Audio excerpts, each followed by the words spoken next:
दोनों में कितना डिफरेंस है और क्या दोनों का एक ही तरह से है, एजुकेशन लेवल एक ही है? क्योंकि हम देखते हैं कि वहाँ पर आप इंटेलेक्चुअल होते हैं, आप स्टूडेंट और टीचर्स की आपस में कम्युनिकेशन होती है और फिजिकली आप स्कूल या यूनिवर्सिटी को विजिट करते हैं, बट ये ऑब्वियसली आपको टोटली ऑनलाइन क्लासेस और ऑनलाइन एग्ज़ाम्स भी होते हैं, तो डिफरेंस कितना बड़ा है इनमें?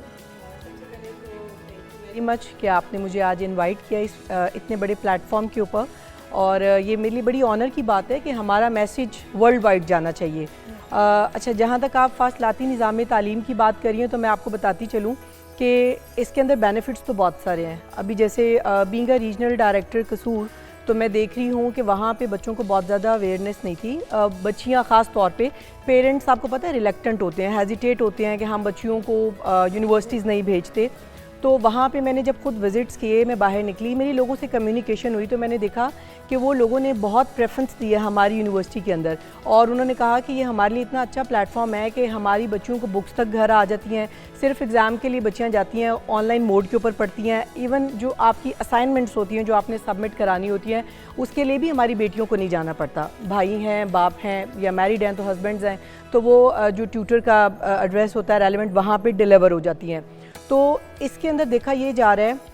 कि जो हमारे दूर दराज के ख़ास तौर पे इलाके हैं, जो बच्चियाँ या बच्चे भी बहुत सारे, और इवन जो जॉब के लोग हैं, जैसे थ्रू आउट फुल टाइम उनकी जॉब होती है मॉर्निंग टिल इवनिंग, तो वो लोग भी इससे फ़ायदा उठा रहे हैं कि वो उनको ऑनलाइन मोड के ऊपर चले गए हैं। सिर्फ एग्ज़ाम्स जब आपके होते हैं वो भी आपके नियर बाय सेंटर्स बन जाते हैं, आपने जाना होता है तो वो आपके जितने भी सब्जेक्ट्स होते हैं उनके एग्ज़ाम्स को आपने गो थ्रू करके जहाँ वहाँ पे आपने अपना पेपर दे देना होता है। बाकी आपका तमाम मोड जो है वो ऑनलाइन के ऊपर है। हाँ, इसके अंदर कुछ हमारे मोड्स जो होते हैं वो फ़ेस टू फेस भी होते हैं, उनकी क्लासेस हमारी हेड ऑफिस में होती हैं, लेकिन आप ये कह सकते हैं कि हमारा 80% जो हमारे प्रोग्राम्स हैं यूनिवर्सिटी के वो आपके ऑनलाइन होते हैं। और ये कहाँ पे नाज़िर साहब अभी तक आपके कैंपसेस मौजूद हैं, किन किन शहरों में कितने कितने कैंपसेस हैं, और कोर्सेज आप बता रही थी कि मैट्रिक टू पीएचडी आप ऑफ़र कर रहे हैं, और जो कोर्स जो सिलेबस है वो भी डिफरेंट है आपका, या नॉर्मल जो अब स्कूलों में कॉलेजेस में यूनिवर्सिटीज़ में पढ़ाया जाता है वही सिलेबस फॉलो करते हैं? अच्छा, हमारे माशाल्लाह सिर्फ पाकिस्तान में नहीं, हमारे इंटरनेशनल लेवल पे भी स्टूडेंट्स हैं, और उनका हमारा एक सेपरेट डिपार्टमेंट है हेड ऑफिस में जो उन बच्चों को डील कर रहा होता है। और पाकिस्तान के अंदर हमारे 55 प्लस कैंपसेस हैं इसके, ठीक है, और जो हमारा सिलेबस है वो सेम है। किन किन शहरों में है? मेजर जो है हमारे, मतलब हर सिटी के अंदर आप कह सकते हैं। कोई हमारी बहुत, और जहाँ पे आप जिस तरह हमारे कुछ मर्जिंग रीजन्स में भी आ चुके हुए हैं, लेकिन आप ये कह सकते हैं कि कोई हमारा स्टेशन ऐसा नहीं होगा जहाँ पे इसकी एक्सेस नहीं है, जहाँ पे इसका आप ये कह लें कि जहाँ पे इसकी लोगों को नो हाउ नहीं है। हर घर के अंदर हमारा कोई ना कोई एक स्टूडेंट ज़रूर अवेलेबल होता है। तो ये 55 प्लस या 50 प्लस आप कह सकते हैं हमारे इसके कैंपसेस हैं, और ये मैं सिर्फ पाकिस्तान की बात कर रही हूँ। इंटरनेशनल स्टूडेंट हमारा बहुत ज़्यादा है, जिनका ऑनलाइन एग्जाम होता है उनका यही पैटर्न होता है, सिर्फ ये होता है सिलेबस भी यही है, उनका प्रोसेस भी यही है, सेम है, स्कूलों कॉलेजेस जी बिल्कुल सेम है, बिल्कुल। अच्छा, जो असेसमेंट हो गई या फिर एग्ज़ाम्स हो गए, उसके अंदर किस तरह से वो पार्टिसिपेट करते हैं बच्चे, और क्या उतना ही मौसर है और शफाफ है जिस तरह से बाकी स्कूल कॉलेज यूनिवर्सिटी पर तो एक मॉनिटरिंग बड़ी सख्त होती है ना, तो इसके निज़ाम तालीम के अंदर क्या डिफरेंस समझती हैं? आपके एग्ज़ाम्स कितने मौसर और शफाफ हो सकते हैं? अच्छा, एग्ज़ाम्स जैसे मैंने आपको बताया कि वो एग्ज़ाम सेंटर्स होते हैं, हमें हेड ऑफिस से इंस्ट्रक्शंस आती हैं, हम लोग पहले नॉमिनेशंस भेजते हैं, उन एग्ज़ाम सेंटर्स को हम लोग विज़िट करते हैं, उनको मॉनिटर करते हैं, और जब हम उनका कॉन्सेंट प्रॉपरली आप जिसे कह लें हम लोग फिल करके भिजवाते हैं, देन हम लोग वहाँ पे रेगुलर विजिट्स करते हैं। जब हमारे एग्ज़ाम्स हो रहे होते हैं बच्चों के, तो हमारे बीइंग अ रीजनल हेड, जैसे मैं खुद भी अगर चाहूँ तो मैं ज़्यादा मुझे खुद भी विजिट्स करना चाहिए, जिस तरह हमारे बाकी डायरेक्टर्स विजिट करते हैं, लेकिन हमारे बाकी ऑफिसर्स, हमारे बाकी अमले के लोग भी हैं, हम लोगों ने टाइम टू टाइम इनका डिसाइड किया होता है कि किसने कब कब इन डेज़ के ऊपर जो है एग्ज़ाम्स की जो मॉनिटरिंग है उसको फोकस करना है। और जहाँ तक शफाफ की हम बात करें तो डेफिनेटली हमारे इस सिस्टम के अंदर, जैसे मैंने आपको बताया, ना सिर्फ पाकिस्तान में इंटरनेशनल स्टूडेंट भी हमारा है, और एक डिग्री की माशाल्लाह हमारी यूनिवर्सिटी की वर्थ है। और आप ये देखें कि जब आप प्रॉपर मॉनिटरिंग करते हैं, आपका प्रॉपर चेक एंड बैलेंस होता है, आपकी प्रॉपर ग्रेडिंग क्राइटेरिया सिस्टम होता है, तो डेफिनेटली वो जो बच्चे होते हैं वो आपके साथ उतने ही अटैच्ड होते हैं, और वो एग्री करते हैं हमारे इस मेरिट से। जब उनके रिजल्ट्स आते हैं, उनकी कैलकुलेशंस होती हैं। हाँ, बहुत सारे केसेस में इस तरह भी मैंने देखा है कि अगर बच्चों के मार्क्स ठीक नहीं लगे तो वो हमें एप्लीकेशन दे सकते हैं, हम उनकी रीचेकिंग, उनकी वैल्यूएशन करा सकते हैं, ताकि उनका जो एक सेटिस्फेक्शन लेवल है उसको हम बरकरार रखते हुए अपने मेरिट को डाउन ना। अच्छा नायला साहब ये बताएगा कि फ़ी स्ट्रक्चर क्या है, कितनी अफोर्डेबल है? बहुत से बच्चे बच्चियाँ जो कि रूरल एरियाज़ के अंदर, उनके पेरेंट्स भी अफोर्ड नहीं कर सकते, वो खुद भी, जिस तरह आप भी बता रहे हैं कि जो जॉब्स करने वाले लोग होते हैं बहुत से, वो भी रामा इकबाल ओपन यूनिवर्सिटी से फ़ायदा उठाते हैं, तो उनके लिए कोई कंसेशन का भी तरीक़ाकार अगर वो अफोर्ड नहीं कर सकता?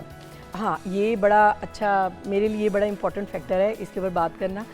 हम लोग, हमारी यूनिवर्सिटी फ़ी कंसेशन आउटस्टैंडिंग देती है, और अभी रिसेंटली अगर मैं कसूर की बात करूं, जैसे मेरी पोस्टिंग कसूर में है, तो हमारा कल फ़ी कंसेशन का एक प्रॉपर जो है एक प्रोसेस है जिसके अंदर ऑलमोस्ट 100+ कैंडिडेट्स हैं, ठीक है, जो डिफरेंट प्रोग्राम्स में मैट्रिक से लेके, जिनके फॉर्म्स हमारे पास बैचलर्स लेवल तक आए हुए हैं, ठीक है। अच्छा, इसके अंदर क्या होता है कि हमारे 2 मेथड्स होते हैं जिनके थ्रू हम फ़ी कंसेशन देते हैं, स्कीम्स आप कह सकते हैं उनको।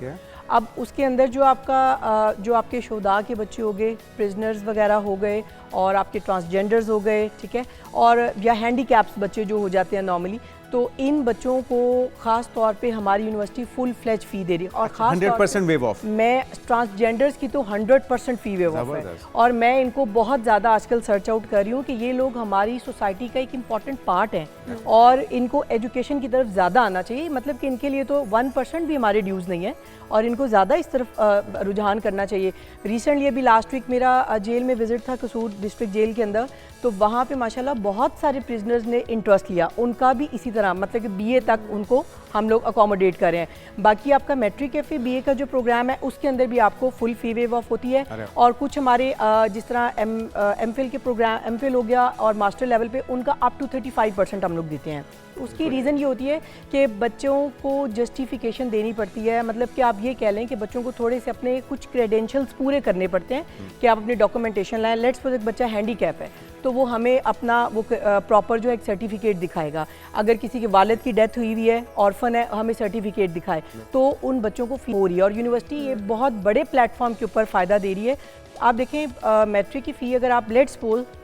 एक जर्नल कैलकुलेशन करें, 4000-5000 के लगभग है, तो अगर आप फ़ी वेव ऑफ फर्स्ट सेमेस्टर में आप सबको देनी पड़ती है, आइदर आप अफोर्डेबल है नहीं है वो आपको देनी पड़ती है, but from second semester onward आपको फ़ी वेव ऑफ हो जाती है। अच्छा नायला साहब, ये कोर्सेज कितने टाइम के हैं? मैट्रिक कितने अरसे में होता है, फिर ग्रेजुएशन कितने अरसे में हो जाता है, मास्टर्स डिग्री कितने अरसे में हो जाती है, MPhil, इनके अगर दौरानिया भी आप हमें बता दें कि जैसे बाकी यूनिवर्सिटीज़ या कॉलेज या स्कूल का पैटर्न है वही आपका भी है? अच्छा, मैट्रिक और FA जैसे है वो आपका 2 ईयर्स के ऊपर बेस्ड करता है, और जो आपका आगे आप अगर एसोसिएट डिग्री प्रोग्राम के ऊपर आ जाए वो हमारे बड़े अच्छे आउटस्टैंडिंग है। अच्छा, मैट्रिक और ग्रेजुएशन, मैट्रिक और FA ये आपका 2 ईयर्स के ऊपर बेस्ड करता है। ग्रेजुएशन कितने ईयर्स? और ग्रेजुएशन आपका 2 साल का भी है, आपका 2.5 साल का भी है, क्योंकि आप 4 साल BS हो चुका है ना जी, जो बैचलर्स हैं आपके, ठीक है। और एसोसिएट डिग्री प्रोग्राम्स के अंदर इवन मैं बहुत सारे बच्चों को गाइड भी करती हूँ जो इन्फॉर्मेशन मुझसे लेने आते हैं कि अब आपके लिए इतना अच्छा यूनिवर्सिटी ने प्लेटफॉर्म सेट किया है कि आप बच्चों को होता है कि हम अपनी स्पेशलाइजेशन डे 1 से चूज़ कर लें, स्टार्टिंग पीरियड से कर लें। तो हमारी यूनिवर्सिटी ने एसोसिएट डिग्री के अंदर ही आउटस्टैंडिंग जो है वो मेरा ख्याल है कि मल्टीपल ऑफरिंग्स दे दी हैं कि वो बच्चा वहीं से अपने प्रोग्राम्स। आपने स्पेशलाइजेशन की बात की है, तो क्या मेडिकल फील्ड, इंजीनियरिंग फील्ड, ये फील्ड्स भी हैं आपके पास ऑनलाइन में, और इसमें किस तरह से बच्चे पढ़ सकते हैं? अच्छा, इसके अंदर ना हमारे पास मेडिकल इंजीनियरिंग के नहीं है स्टूडेंट्स, ठीक है। हमारे पास बाकी इससे हट के जो बाकी सारे प्रोग्राम्स होते हैं उसके अंदर है, जो नॉर्मली बच्चे टीचिंग की फील्ड में जाना चाह रहे हैं। हाँ, आपके पास MPhil के अंदर जो है बड़ी अच्छी ऑफरिंग्स हैं, आपने स्पेशलाइजेशन करनी है, मैनेजमेंट साइंसेज की हैं, डिफरेंट जो आपके सब्जेक्ट बेस्ड हैं। हम लोग ज़्यादा ऑफरिंग करते हैं सब्जेक्ट बेस्ड प्रोग्राम्स के ऊपर, फर्दर लीडिंग टू PhD, जो आगे PhD के अंदर भी हमारी ऑफरिंग। बहुत ही ज़बरदस्त